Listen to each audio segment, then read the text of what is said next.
Bonjour à tous, ici Bouguet de la communauté JDR Virtuel et nous nous retrouvons de nouveau sur cette vidéo YouTube pour la suite des tutoriaux sur le framework Savage Worlds pour MapTool. Plus précisément, cette vidéo est un ajout pour la partie sur les fonctions MJ du framework. Donc si vous êtes un joueur, vous n'aurez probablement pas besoin d'écouter cela, ça ne vous sera pas très utile. En tout cas, la première fonction que nous allons voir, il y a quelques fonctions à couvrir qui n'étaient pas fonctionnelles lors de la première vidéo. La première fonction que nous allons voir, c'est le calendrier de combat. C'est un calendrier de combat dans lequel le MJ peut noter des pense-bêtes en disant au 3e round il va se passer quelque chose, au 5e round il va se passer autre chose. Et ça permet en fait de noter comme ça des événements. Au début de ces rounds-ci, il y aura un pop-up du côté du MJ qui lui indiquera le rappel de ces événements. Donc ça permet de noter des choses comme par exemple, des fois il y a des événements qui vont durer un certain nombre de rounds, il lance un D6, il sait que le nuage de fumée qui vient d'être dégagé sortant d'une grenade va durer 4 rounds, et donc il peut le noter là, comme ça il n'oubliera pas cet effet à ce moment-là. Donc ça ou une note de papier c'est aussi bien, mais l'intérêt d'avoir un pop-up c'est qu'on ne peut pas vraiment l'ignorer, il va être obligé de cliquer OK et après avoir lu ce qu'il y a sur ce pop-up. Donc voilà comment créer ça. La première chose qu'il faut pour le calendrier, déjà, c'est d'avoir des gens dans l'initiative. Donc j'ai déjà cliqué sur mes deux pions, j'ai fait initiative ici, okay, et maintenant je vais dans le calendrier de combat. Je vais ajouter ici un événement, fin du nuage de gaz, et je vais taper 3. Ensuite, je vais choisir, non je ne vais pas choisir un personnage pour celui-là. Ensuite je fais OK. Maintenant si je retourne ici, je vois que l'événement a été rajouté au round 7. Car ici nous sommes au round 4 du combat, déjà.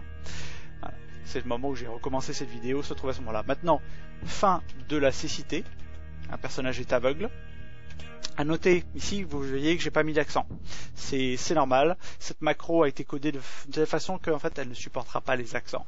Donc, pour éviter d'avoir un bug, il vaut mieux en fait éviter d'en passer. Pareil, pas de virgule dessus ou de caractères spéciaux. Dans la plupart des zones de la fiche et de beaucoup de nombreuses macros, on peut mettre des accents, mais cette macro-là, en fait, c'est une vieille macro que j'ai récupérée d'un de mes vieux frameworks et les accents n'y sont pas fonctionnels. En tout cas, maintenant, je vais mettre un autre événement. Donc, je vais mettre 5 ici, 5 rounds à partir de maintenant. Et je vais choisir qui cela va affecter. Comme ça, je n'ai pas à taper le nom ici. Et vous allez voir, quand je fais ça, si j'y retourne, vous voyez maintenant, j'ai mes deux événements supplémentaires. Et il a automatiquement ajouté le nom du pion pour lequel ça s'appliquait. À noter que tout cela n'a aucun effet sur les fiches ou ce genre de choses, ça ne va pas désactiver des états ou ce genre de choses. C'est juste uniquement un pense-bête et quelque chose pour se rappeler que telle ou telle chose va arriver à tel ou tel round. Voilà. Là ici je vais annuler parce que je ne veux pas ajouter d'événements supplémentaires. Si à un moment vous faites une erreur en rentrant quelque chose et que le calendrier de combat ne veut plus s'ouvrir, tout ce que vous avez à faire c'est faire début-fin de combat et remettre des gens dans l'initiative. Bien sûr ça va réinitialiser l'initiative, donc ce n'est pas quelque chose que vous voulez faire si vous avez déjà commencé le combat et que vous êtes au milieu de plusieurs rounds. Dans ce cas là vous devrez vous passer du calendrier de combat, mais sinon c'est comme ça qu'on fait. Début fin de combat, annule complètement le calendrier de combat et évite son contenu, tout comme ajouter des gens à l'initiative alors qu'il n'y a personne dans l'initiative à ce moment-là. Si vous faites ça, ça va annuler le calendrier de combat. C'est pour ça que je disais qu'il faut mettre des gens dans l'initiative avant de commencer à remplir le calendrier de combat. Voilà, donc maintenant nous pouvons continuer à avancer dans l'initiative en appuyant sur F8 sur le clavier ou en cliquant sur la fonction suivante. Je vais utiliser F8 de mon côté et hop, on va passer d'un round à l'autre et normalement, bientôt, nous devrions voir un pop-up. Voilà, je suis arrivé au début du round 7 et fin du nuage de gaz. Je fais ça ici et je continue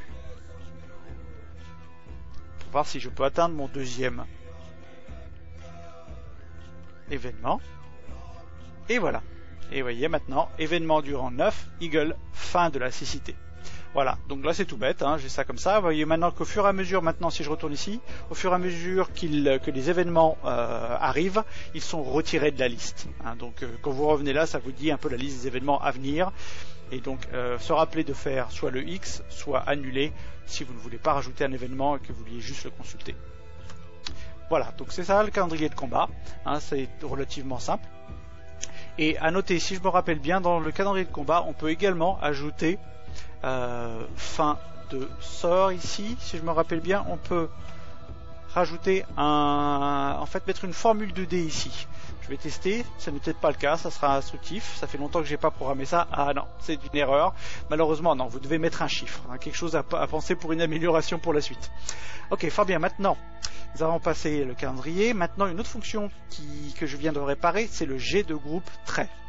J'ai bien précisé trait ici, car les jets de trait dans Savage Worlds sont ceux qui peuvent potentiellement utiliser un dé joker et qui en plus bénéficient de dés explosifs automatiquement. Donc ça s'applique à cela. Donc cette fonction jet de groupe trait permet au MJ, et elle est uniquement accessible au MJ, de sélectionner tout un tas de pions. Là je vais prendre tous les 4 et de faire le même jet pour tous ces pions. Le résultat de ces jets sera caché automatiquement, les joueurs ne sauront même pas que quelque chose a été lancé. Donc c'est parfait pour faire un jet derrière l'écran, planqué, pour que les joueurs ne soupçonnent pas qu'ils viennent de devoir faire un jet de perception, parce que généralement ça met un petit peu la puce à l'oreille quand vous leur dites « faites-moi un jet de perception ». Et ils vont commencer à se demander s'il se passe quelque chose. Et lorsque vous faites ça, vous faites ensuite OK, et vous voyez que ici, automatiquement, il a fait le même jet pour toutes ces personnes, et il va montrer avec un code couleur le résultat. Si c'est en rouge, c'est un échec. Si c'est en vert, c'est une réussite. Et parfois, il y a un commentaire supplémentaire qui sera en jaune. Ici, c'est pas le cas. Et ça va indiquer si, par exemple, vous avez fait Snake Eyes, donc un échec critique, ou si vous avez fait un 1 sur le dé de trait, ou si, au contraire, si vous avez fait une relance, ou ce genre de choses. Donc, il va montrer à côté de chaque pion donc le nom du pion, enfin l'image du pion. Également, en infobulle, il va montrer aussi le type de pion. Est-ce que c'est un joker, un extra, PNJ ou PJ? Il va montrer le nom, ce qu'il a lancé. Le premier jet ici, c'est le jet de trait, le dé de trait. Ici, c'est entre parenthèses, c'est le dé joker, s'il y en a un. Tous les pions n'en ont pas un, comme vous pouvez le voir. Bouya, ici, n'avait pas droit à son dé joker. Et après, il montre le résultat final. À noter que chaque jet ici est un hyperlien. Le résultat est un hyperlien. Donc, si vous voulez utiliser ça pour un jet d'opposition, hop, vous cliquez ici, et, en tout cas le MJ peut le faire, puisqu'il voit ces résultats-là, ça devient la nouvelle difficulté pour le prochain jet à venir. Donc en fait, du coup, un autre joueur peut faire un jet par exemple de discrétion, et après cliquer sur le lien, et après un jet de perception en réaction à ça, et le meilleur gagne. Ensuite, les relances sont également calculées en cas de réussite, comme vous pouvez le voir. Voilà. Donc également, je vais repasser cette option-là. Donc j'ai mes pions sélectionnés. Je fais jet de groupe trait. Je vais faire un jet de force pour tout le monde, par exemple. Et là, par contre, vous voyez que vous pouvez aussi rajouter un bonus malus circonstanciel. On va donner un +2 à tout le monde. Et ici, vous pouvez également choisir la difficulté du jet.